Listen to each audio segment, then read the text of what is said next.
मैंने ये देखा है कि अगर 100 लोग सोचते हैं बीमार हैं, उनमें से 10 ही लोग असली बीमार पेशेंट निकलते हैं, 90 लोग ऐसे हैं जो इस तरह के ट्रैप में फंसे होते हैं।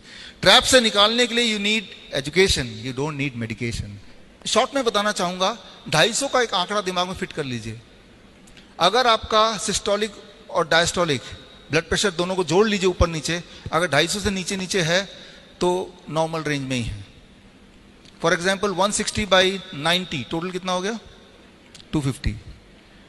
जो अगर डायबिटीज में खाना खाने के 2 घंटे बाद 250 mg/डेसीलीटर से नीचे अगर ब्लड शुगर है तो नॉर्मल है। अच्छा, ये मेरे आंकड़े नहीं है, मेरे आंकड़े नहीं है, ये ACP गाइडलाइन 2018, जिसमें सारे रिपोर्ट इकट्ठे करके दुनिया भर के तब वो आंकड़े आए। हालांकि वो आंकड़े आप तक नहीं पहुंचे, वो अलग बात है। अगर वो गाइडलाइन आपको चाहिए तो ई बुक पढ़ सकते हैं। ये एक ई बुक है, ये एक ई बुक है। इसमें पूरे दुनिया भर के जो एविडेंसेस हैं, जो गाइडलाइन के एसोसिएशंस हैं, वो जो बोल रही है वही मैंने लिख के दिया है। आप जो सुन रहे हैं वो मेडिकल साइंस नहीं, वो मेडिकल इंडस्ट्री की बात सुन रहे हैं, जहां पे कोई एविडेंस नहीं है। मैं सिर्फ इतना बोल रहा हूं कि मैं जो एविडेंस है वो आप तक पहुंचा रहा हूं। उसको लेके कितना इस्तेमाल करना है वो आपके ऊपर है। कोलेस्ट्रॉल में टोटल कोलेस्ट्रॉल अगर 250 से नीचे है तो सब ठीक है, 250 से अगर ऊपर है सिर्फ इतना कीजिए कि कोलेस्ट्रॉल खाना बंद कर दीजिए। कैसे पता चलेगा किस खाने में कोलेस्ट्रॉल है? जो खाना जानवरों से आती है वही कोलेस्ट्रॉल होता है उसमें, जैसे अंडा, मछली, मीट या दूध से बना हुआ कोई भी चीज। सिंपल है। भगवान ने प्लांट को, पौधों को कोलेस्ट्रॉल बनाने की ताकत दी नहीं है। काजू पौधे से आता है या जानवर से आता है? पौधे से आता है, तो जीरो कोलेस्ट्रॉल। कैसे पता चलेगा कोलेस्ट्रॉल है कि नहीं? Just ask from where it is coming, that's all, right. तो ऐसा नहीं बोल रहा हूं कोलेस्ट्रॉल कोई दुश्मन है, लेकिन ऐसा बोल रहा हूं कि एक तरह का कोलेस्ट्रॉल जो बॉडी बनाती है और एक तरह का जो आप खाते हैं। बॉडी उतना ही बनाएगी जितना बॉडी को चाहिए। जो आप खाएंगे दैट बिकम्स एन एक्सेस, जो आप खाएंगे उसी को तो कम करना है, राइट। तो अब देखिए, ये डॉक्टर रिचर्ड स्मिथ, दुनिया का सबसे बड़ा medical journal, British medical journal, पूरे ग्रुप के चीफ एडिटर रह चुके हैं 25 साल। 2016 में यूनिवर्सिटी ऑफ मैसूर के 100 साल पूरे हुए थे, तब चीफ गेस्ट थे, मुझे मिलने का मौका मिला। मेरा DIP डाइट पे लेक्चर था इनके लेक्चर के बाद, तो इनसे बातचीत करने का मौका मिला। इन्होंने एक डेफिनेशन दिया कि आज की तारीख में हु इज हेल्दी, ये उन्हीं का स्लाइड है। हेल्दी वही है जिसने डायग्नोस्टिक्स टेस्ट खूब सारे नहीं कराया हो। जो भी डायग्नोसिस कराएगा उसमें कुछ ना कुछ कमी मिलेगी, ये इनका कहना है, जो कि मैं मानता हूं। उन्होंने अंदर तक देखा है कि ये जो पेपर बनते हैं, रिसर्च पेपर बनते हैं, कैसे बनते हैं। 25 साल तक मेडिकल जर्नल, दुनिया का सबसे बड़े मेडिकल जर्नल के चीफ एडिटर रहने के बाद उनका ये स्लाइड है, उनका ये कहना है, उनका एक कंक्लूजन है। तो कंक्लूजन ये है, ये आखिरी स्लाइड है, ये रूल नंबर 1 का, कि दुनिया भर में ये देखा गया है कि जनरल चेकअप, एनुअल चेकअप, कई सारे लोग जो कॉर्पोरेट में काम करते हैं साल में एक बार एनुअल चेकअप फ्री होता है उनको। फ्री है, करा लिया। फ्री वाली चीज सबसे खतरनाक होती है, आपने सुना ही है। तो दुनिया में 17 इसमें क्लिनिकल ट्रायल रिसर्च पेपर बने हैं कि जो लोग एनुअल चेकअप कराते हैं इन कंपैरिजन टू जो लोग नहीं कराते हैं, क्या जो लोग कराते हैं उनको इसका लाभ मिलता है, वो ज़्यादा लंबा जीते हैं, उनकी क्वालिटी ऑफ लाइफ ज़्यादा अच्छी होती है। ये क्वेश्चन का जवाब ढूंढना चाह रहे थे। 17 के 17 clinical trials and observation studies को इकट्ठा करके एक मेटा एनालिसिस निकाला, और वो मेटा एनालिसिस आपके आंखों के सामने है। कॉकरेन डेटाबेस सिस्टमेटिक रिव्यू 2019 में छपा, और ये रिव्यू ये कहता है जिन लोगों ने जनरल चेकअप कराए उनकी मौतें जल्दी होती हैं और उनकी क्वालिटी ऑफ लाइफ कम होती है इन कंपैरिजन टू जिन्होंने कोई चेकअप कभी नहीं कराया। ये क्लियर एविडेंस है, राइट। Thank you. तो एविडेंस इतने सारे मैं इसलिए देने पड़ रहे हैं क्योंकि दिमाग में बहुत गहराई तक घुस गया है कि रोज रोज डायग्नोस्टिक कराओ। खास तौर पे मेरे जैसे इंसान, हमारा पाला रोज ही पेशेंट से पड़ता है, लेकिन रोज ही मेरा पाला 90% नकली पेशेंट से पड़ता है और 10% ही असली पेशेंट से पड़ता है। तो हो सकता है कि मेरा समय बच जाए कि नकली वाले पेशेंट समझ जाएं कि वो नकली पेशेंट एक्चुअली वो पेशेंट है नहीं, उनके दिमाग में घुसा दिया गया कि वो पेशेंट है। आप पेशेंट सिर्फ तभी हैं जब आपके बॉडी में कोई सिम्टम है। याद रखिए, अगर आपको कोई दर्द है, कोई पेन है, नींद नहीं आ रही, डिप्रेशन में है, यू आर रियल पेशेंट। अगर आपको कोई तकलीफ नहीं है, मैं पेशेंट से पूछता हूं कोई तकलीफ है, बहुत सोच के बोलते हैं कि 4 दिन पहले हेडेक हुआ था, तो मैं समझ जाता हूं ये नकली पेशेंट आ गया है, राइट। नकली पेशेंट को तभी नाम दिया गया पेशेंट, मतलब you have to have patience, right.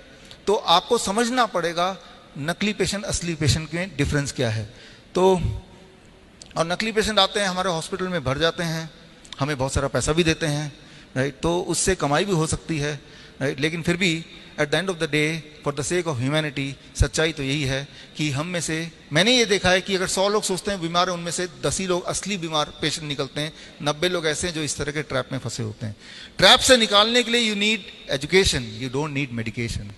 Simple बात है ना। अब बढ़ते हैं ठीक कैसे होना। जो 10% असली पेशेंट हैं, जिनको चेस्ट पेन है मान लो, वो तो असली है ना, कि जब भी सीढ़ी चढ़ेंगे चेस्ट में पेन होगा, they are the true patients. जिनके पैरों में सूजन होती है, they are the true patient. जिनके कोई ट्यूमर है, उनके ब्लीडिंग हो रही है, वो असली पेशेंट हैं। उन्हें क्या करना है, अब उस पर आ रहे हैं। अगर आपको कोई भी दर्द है, अगर आपको ब्लीडिंग हो रही है, अगर आपको ट्यूमरस ग्रोथ है, तो हम अपने हॉस्पिटल में क्या करते हैं जो आप घर पे भी कर सकते हैं और क्या नहीं करते हैं, थोड़ा सा आगे चलते हैं समझाने के लिए, ताकि आप कंफ्यूज ना हो। हम दोबारा आते हैं द फिश मॉडल। ये एक्वेरियम है, इसका जो पानी है वो गंदा हो चुका है, फिश सारी बीमार पड़ जाएंगी। अब इसको, फिश को ठीक करने के लिए कभी जुकाम हो गया, कभी बुखार हो गया, कभी सिर दर्द हो गया फिश के, फॉर एग्जाम्पल, हम बार बार दवाइयाँ दे रहे हैं और थोड़ा रिलीफ मिलता है, फिर फिश बीमार पड़ जाती है। अगर आपसे मैं पूछूं क्या करना होगा उस फिश के को ठीक करने के लिए, तो क्या जवाब है? देखिए, क्लियर कट जवाब है, भाई पानी बदलना है, फिश को नहीं वो करना है। और फिश को कितनी भी दवाई दे दें वो कभी ठीक हो ही नहीं सकती, ये क्लियर है। प्रॉब्लम फिश के अंदर नहीं है, प्रॉब्लम सराउंडिंग्स में है। आप ये देखेंगे हमारे साथ, अगर हम फिश हैं तो ऐसा ही कुछ हो रहा है। मान लो मैं बोलता हूं कि ठीक है पानी को साफ करते हैं, तो पानी के कचरे को मैंने निकाला और उठा के एक कोने से उठाया, उस कचरे को दूसरे कोने में डाल दिया, फिर दोबारा वो पानी में घुल जाएगा, है ना। गार्बेज रीलोकेशन ज्यादातर शहरों में ऐसे ही होता है, इंदौर को छोड़ के, क्योंकि ये क्लीन सिटी है, राइट।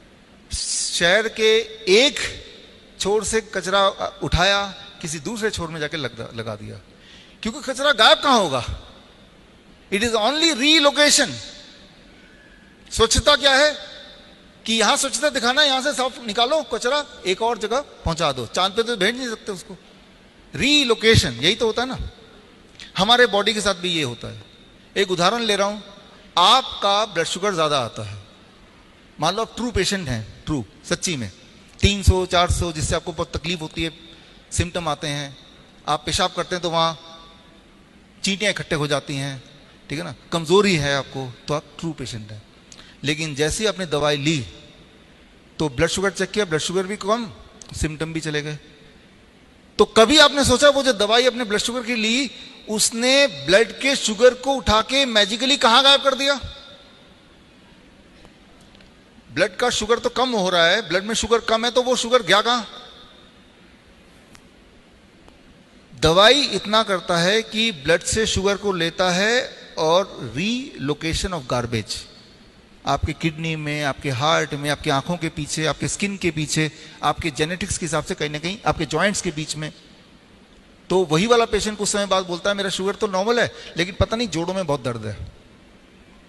वही वाला पेशेंट 10 साल बाद मिलेंगे तो वो किडनी पेशेंट बन जाएगा, पैरों में हाथों में सूजन होगी, जबकि ब्लड शुगर नॉर्मल था। It is a garbage relocation.